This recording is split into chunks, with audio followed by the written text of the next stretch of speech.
السلام علیکم ناظرین، امریکی صدر ڈونلڈ ٹرمپ کو قتل کرنے آنے والا شخص وائٹ ہاؤس کے باہر سے گرفتار کر لیا گیا۔ جی ہاں ناظرین، امریکی صدر کو قتل کرنے کی دھمکی کے بعد سیکیورٹی اہلکاروں نے وائٹ ہاؤس کے باہر سے فلوریڈا سے تعلق رکھنے والے شخص کو گرفتار کر لیا۔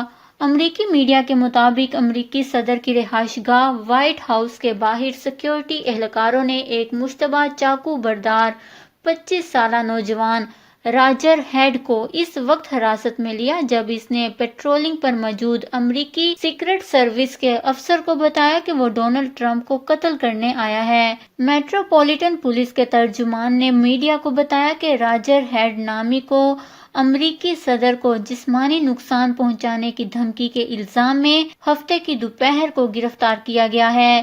نوجوان نے افسر سے کہا کہ وہ امریکی صدر ڈونلڈ ٹرمپ کو قتل کرنے آیا ہے اور اس کام کی انجام دہی کے لیے اس کے پاس چاقو بھی ہے۔ راجر ہیڈ نامی نوجوان کی گرفتاری کے بعد سیکیورٹی اہلکاروں نے تلاشی کے دوران اس کے پاس سے ایک پستول اور چاقو برآمد کیا۔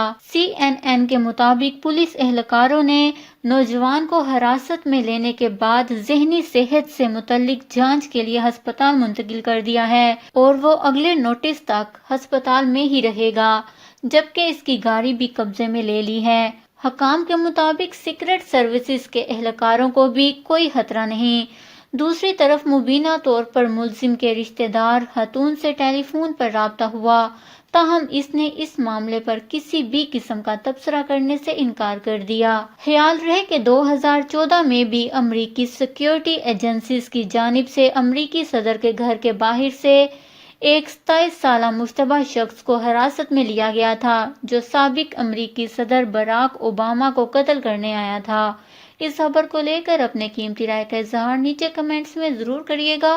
ہمارے چینل کو سبسکرائب کریں، آپ کو لیٹسٹ اپڈیٹس ملتی رہیں گی۔